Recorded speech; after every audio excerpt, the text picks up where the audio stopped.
মুখ্যমন্ত্রী মমতা বন্দ্যোপাধ্যায়ের বিরুদ্ধে কুরুচিপূর্ণ বক্তব্য পোস্ট ফেসবুকে এক ব্যক্তির বিরুদ্ধে মানহানির মামলা করলেন হুগলি জেলা পাবলিক প্রসিকিউটর শঙ্কর গাঙ্গুলি। শঙ্কর গাঙ্গুলি এতদিন অন্যের করা মামলায় আদালতে সওয়াল করেছেন। এখনও পর্যন্ত 4 জনের ফাঁসির সাজা, অসংখ্য যাবজ্জীবন সাজা হয়েছে তার দিয়ে। এবার নিজেই কারো বিরুদ্ধে মামলা করলেন, সেই মামলার সওয়ালও করবেন তিনি। শঙ্করবাবু জানান, মুখ্যমন্ত্রীকে কুরুচিকর ভাষায় আক্রমণ করেছেন, একাধিকবার ফেসবুকে কদর্য ভাষা পোস্ট করেছেন। চুঁচুড়ার কোদালিয়া 1 নম্বর গ্রাম পঞ্চায়েতের লাইব্রেরি রোডের বাসিন্দা ভূপাল ঘোষ। ভারতীয় ন্যায় সংহিতা নতুন যে আইন হয়েছে, সেই আইনে বলা হয়েছে দেশের রাষ্ট্রপতি, প্রধানমন্ত্রী, রাজ্যপাল, মুখ্যমন্ত্রী বা কোনো মন্ত্রীর মানহানি করলে সংশ্লিষ্ট জেলার পাবলিক প্রসিকিউটর মামলা করতে পারেন। সেই মতো সরকারি অনুমতি নিয়ে অভিযুক্তের বিরুদ্ধে হুগলি জেলা জজ কোর্টে গত 5ই জুন মামলা দায়ের করেন শঙ্কর গাঙ্গুলি। আজ ছিল সেই মামলার শুনানি।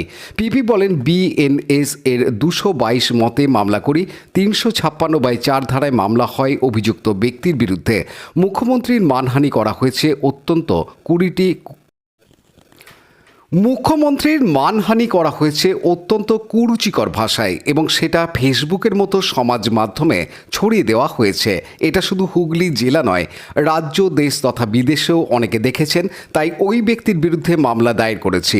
এই মামলায় সর্বোচ্চ 2 বছর পর্যন্ত কারাদণ্ড হতে পারে অথবা জরিমানা, অথবা দুটোই হতে পারে। অভিযুক্ত ভূপাল ঘোষ জানান, আদালত তাকে জামিন দিয়েছে। একটি বেসরকারি সংস্থায় কাজ করেন। তিনি বলেন, রাজ্যের সামগ্রিক যা অবস্থা চলছে তারই পরিপ্রেক্ষিতে তিনি এই পোস্ট করেছেন। কিছুটা অবসাদগ্রস্ত হয়ে আমরা নানা সমস্যায় জর্জরিত হয়ে পড়েছি। আমি কোনো রাজনৈতিক দল করি না, একজন সাধারণ মানুষ। আগামী দিনে এই ধরনের কাজ থেকে বিরত থাকব।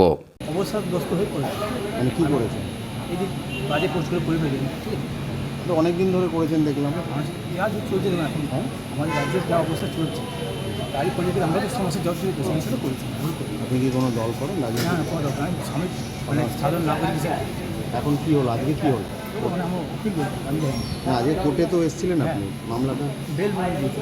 বেল হয়েছে, বেল পেয়েছেন? হ্যাঁ, কি আগামী দিনে কী চাইছেন? আমি এইখানে বিরত থাকবো আর কিছু কমার এটা নেই। মানে মানসিক অবসাদটা কেন? হ্যাঁ, মানসিক অবসাদ আর্থিক অনুদান আমাদের, ঠিক আছে? যার মূল্য আপনি একটা মামলা করেছেন শুনলাম, কি বিষয়ে মামলাটা কেন করলেন? আপনারা ঠিকই শুনেছেন যে আমি একটা মাননীয় মুখ্যমন্ত্রীকে, আমাদের চুঁচুড়ার থানার অবস্থিত কোদালিয়ার একজন ব্যক্তি, তিনি একটা একাধিকবার ফেসবুকে মাননীয় মুখ্যমন্ত্রী সম্বন্ধে বাজে বাজে মন্তব্য করেন, খুব কুরুচিকর মন্তব্য করে তাকে মানহানি করেছেন। এবং সেইটা জানার পরে ন্যাচারালি একটা মামলা করতে হচ্ছে হুগলিতে। এবং এই মামলাটা করতে গেলে এখন নতুন যে আইন হয়েছে তাতে একমাত্র ডিস্ট্রিক্ট পিপিকেই president, governor, prime minister, chief minister and other ministers, তাদের যদি কোনো ডিফামেশন কেউ করে থাকে তা সেই ডিফামেশনের মামলাটা করবে সেই ডিস্ট্রিক্টের ডিস্ট্রিক্ট পিপি, এবং সেটা আইনে বলে দিয়েছে। এবং তার জন্যে গভর্নমেন্ট থেকে স্যাংশন নিতে হবে। গভর্নমেন্ট থেকে যেই মুহূর্তে আমি এই স্যাংশনটা পেয়েছি, আমি 5 তারিখে এই মামলাটা করেছি। 5 তারিখে করার পরে এই যে আসামির নাম, তার নাম হচ্ছে ভূপাল ঘোষ, ঠিক আছে? আজকে তার দিন রয়েছে, তাকে আজকে বেল নিতে হবে এবং এই মামলাটা ডিস্ট্রিক্ট জাজের কাছে করতে হচ্ছে। এবং কারণ ডিস্ট্রিক্ট জাজ ছাড়া এই মামলাটা আর কোথাও করতে পারা যাবে না, সেটাই আইনে বলে দিয়েছে।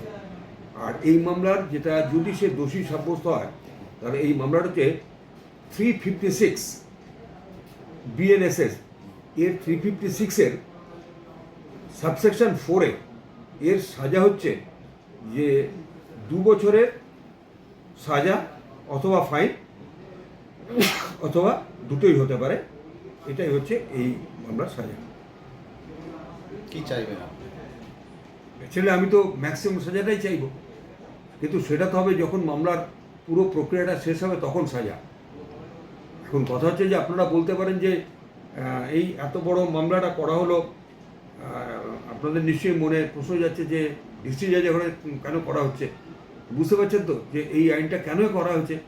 যে এখানটায় এই আমাদের এই কেসের কথাই ধরুন না, মাননীয় মুখ্যমন্ত্রী তিনি হচ্ছে এত বছর পার্লামেন্টারি ছিলেন, তিনি ক্যাবিনেট মিনিস্টার ছিলেন, তিনি বিরোধী দলনেত্রী কতদিন ছিলেন, তার পরবর্তীকালে তিনি আজকে এতদিন ধরে চিফ মিনিস্টার। তিনি যা রূপায়ণ পরিকল্পনা করেছেন, যা রূপায়িত করেছেন, তার প্রত্যেকটাই কিন্তু শুধুমাত্র আমাদের বাংলাদেশে বা ভারতবর্ষে না, সারা পৃথিবীতে সমাদৃত হয়েছে।